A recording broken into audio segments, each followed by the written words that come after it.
দেখতে পাচ্ছ এটা এখন ফর্ম ফিল আপ করছে, তো যাচ্ছি ক্লাসে, ঠিক আছে। তো ক্লাসে যাচ্ছে এখন, ক্লাসে কেউ নাই আমাদের। গাইস ওয়েলকাম ব্যাক টু আমার ব্লগ। তো দেখতে পাচ্ছি আমরা এখন বিবিএ ক্লাসরুমে আছি।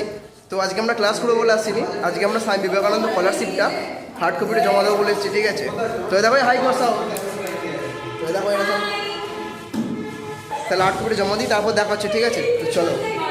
তো দেখতে পাচ্ছ আমাদের সব ডকুমেন্টসগুলো জেরক্স করা নেই, তো ওই জন্য জেরক্স করতে যাচ্ছি, ঠিক আছে। প্রচণ্ড রোদ দেখতে পাচ্ছ তোমরা, ঠিক আছে। তো ওই জন্য যাচ্ছি, জেরক্সটা করবো এখন। তো চলো জেরক্সটা করে আসি। রাস্তার মধ্যে দিয়ে যাচ্ছি, দেখতে পাচ্ছ সব হাতে নিয়ে ডকুমেন্টসগুলো হাতে নিয়ে যাচ্ছি। কলেজে ডকুমেন্টসগুলো বার করে নিচ্ছি, ঠিক আছে, যাতে অসুবিধা না হয়। তো চলো সাবমিট করা হয়ে গেল আমাদের, এবার বাড়ি যাচ্ছি, ঠিক আছে। টোটোতে চেপে পড়েছি, দেখতে পাচ্ছ তোমরা। তো সবাই মিলে টোটোয় হাই কর সবাই দেখো বসে হাই করছে।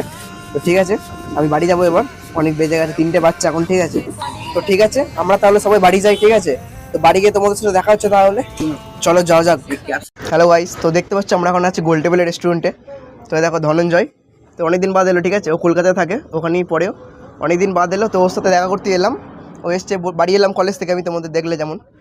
তো ফোন করলো, বললো চলে আই গোল টেবিলের রেস্টুরেন্টে। তো দেখো ওদের ভাই একটা, তার নাম হচ্ছে অর্পণ, দেখো সায়ন, সব বসে দেখো চা খাচ্ছে এখন আমরা, ঠিক আছে। তো চাটা খাবো এখানে, তো চা খাওয়া হয়ে গেলে তারপর বাড়ি যাবো, ঠিক আছে। বেশ ঠিক আছে, চাটা খেয়ে নিই তাহলে, ঠিক আছে। আজকে এটুকুই, দেখা হচ্ছে তোমাদের সাথে তাহলে নেক্সট ব্লগে। আজকের জন্য তাহলে বাই।